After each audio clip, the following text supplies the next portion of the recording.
Olá, gente, muito bom dia, boa tarde, boa noite, conforme seja a hora que você esteja vendo essa postagem, tá certo? Como sempre, antes de cada postagem, eu gosto de me apresentar. Se é que você ainda não me conhece, o meu nome é Jaime Viana e eu sou mais um entre os milhares a batalhar pela fé que uma vez foi dada aos santos.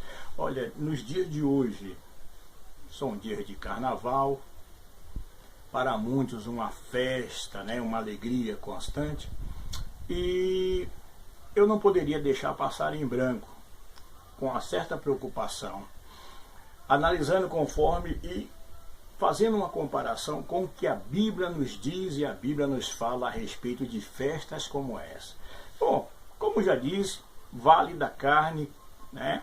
É uma festa da carne, mas eu não vou aqui falar sobre o carnaval. Eu quero falar sobre o que está relatado na Palavra de Deus, no capítulo 4, versículo de 8 a 10, do livro de Mateus, ou para ser mais exato, do Evangelho de São Mateus. O que diz é o seguinte: o diabo pegou Jesus lá no deserto, no sentido de confrontando com Jesus, tentando distorcer a palavra para tentar desviar Jesus do propósito ao qual ele havia vindo aqui a este mundo, e leva ele num lugar alto e diz assim: olha, tudo isso eu vou te dar, porque isso aí foi me dado, tudo isso eu vou te dar se você me adorar, porque tudo isso me foi entregue. Você pode ver essa narrativa mais ampla em Evangelho de Mateus capítulo 4, de 8 a 10, e no Evangelho de Lucas, no capítulo 4. O título é A Tentação de Jesus no Deserto. Tá bom? E o que é que aconteceu ali? O diabo, eu volto a frisar mais uma vez, por que se fala tanto em diabo? Que para muita gente aí isso é a história da carochinha. Isso é uma coisa que o inimigo de nossas almas tem feito nos nossos dias, nos últimos tempos, e tem feito com maestria, é fazer todos ou quase todos acreditarem de maneira maciça que o diabo não existe. Porque fazendo isso, ele vai fazer com que as pessoas baixem a guarda. Você entende? Isso nos faz lembrar, no passado, a história nos conta, de cidades que eram intransponíveis, de cidades que não podiam ser invadidas, de tão poderosas que elas eram. Assim também é o ser humano. Aquelas cidades naquela época, vou dar um exemplo a você, o exemplo da cidade que já foi uma das 7 maravilhas do mundo, Babilônia. Ninguém conseguia invadir Babilônia, ninguém conseguia, era uma cidade em que os seus muros eram intransponíveis. Ou seja, ninguém conseguia invadir a cidade. E de repente um homem chamado Dário estuda como invadir a cidade, e não pelos muros, mas ele vai por baixo. Alguns historiadores contam que esse Dário ele entra pelo setor de esgoto da cidade. Outros dizem que esse Dário entrou pelo setor do rio que passava por baixo da cidade. O resultado é que naquela mesma noite Babilônia foi sucumbida e Dário, o persa, reinou no seu lugar. Reinou no lugar do rei de Babilônia, do imperador de Babilônia, e Babilônia veio ao chão. Aí eu volto agora mais uma vez para os nossos dias, carnaval, que para muitos crentes é normal. Tem muito crente que acha que isso é normal. É normal o carnaval. Tem até aqueles, eu vou até ser grosseiro aqui em dizer, que dizem que você tem que se fazer de tolo para ganhar os tolos, e aí botam um trio elétrico de Jesus e saem pulando e glorificando o nome do Senhor, abre aspas, e dizendo que Jesus é rei, fechar aspas, pulando, dando evasão total à carne, e dizendo que estão pregando o evangelho. Você já viu Jesus pular algum carnaval? Você viu Jesus fazer algumas festas, ou chamar o povo que estava seguindo a ele, ou o povo que queria ouvi-lo, para fazendo algumas festas, fazendo algum atrativo? Mas o que Jesus fazia, na verdade, está no capítulo 4, 48. Depois de se cumprir 1,15 de Marcos, ou seja, quando ele dizia arrependei-vos e crede no Evangelho. Mas ele dizia, o reino de Deus está próximo, arrependei-vos e crede no Evangelho.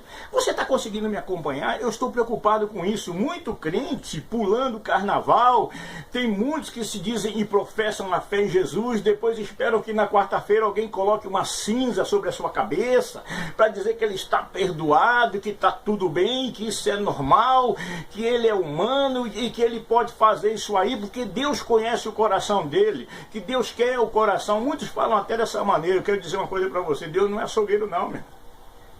Deus quer compromisso com ele.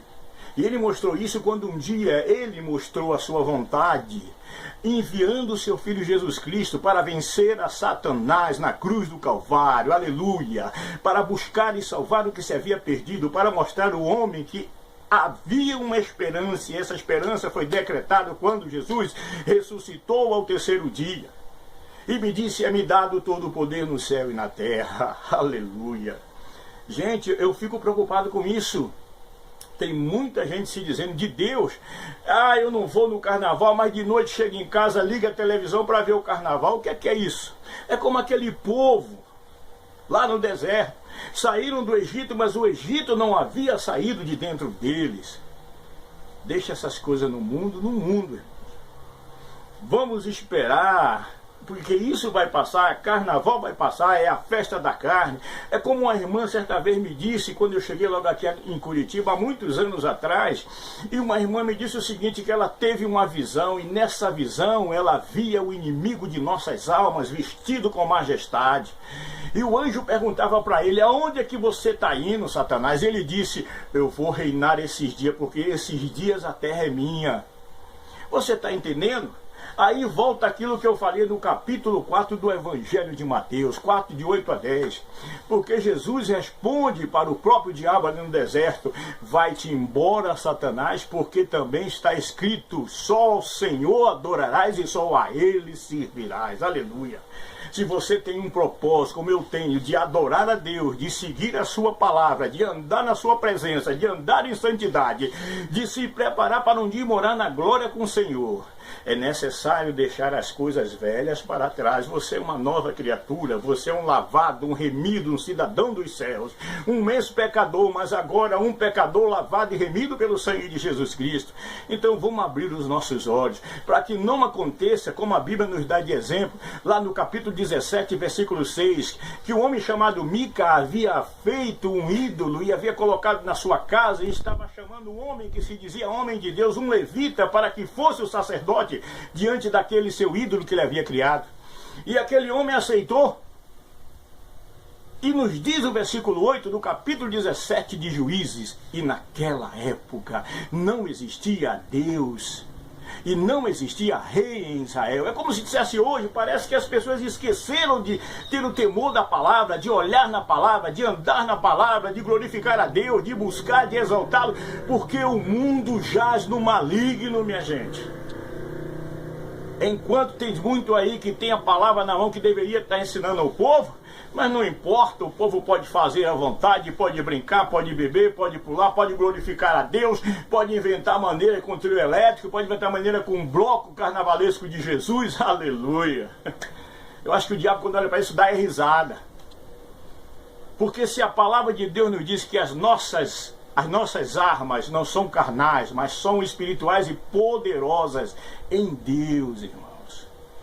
Poderosas em Deus. Em 2 Coríntios está escrito que as nossas armas são espirituais e poderosas em Deus. Qual é a oração do crente para ganhar alma? Qual é a arma do crente? É orar, é jejuar. Mas acima de tudo, não adianta orar e jejuar se o seu testemunho não for condizente. Aleluia. Porque o mundo aí fora olhando para um crente pulando, glorificando a Deus, ou para alguém pulando no carnaval, ele vai olhar, ele vai dizer o seguinte, que diferença tem? Como é que você quer dizer que você é diferente se você está fazendo a mesma coisa que eu faço? Dando vazão à carne. Gente, Jesus venceu a Satanás lá no deserto. Mais uma vez eu volto a frisar, observando a palavra de Deus. Para nós vencermos, para nós fazermos a nossa parte, é preciso estar em sintonia. Porque se ele voltar agora, vai ficar muita gente aí devendo. E vai culpar os pastores.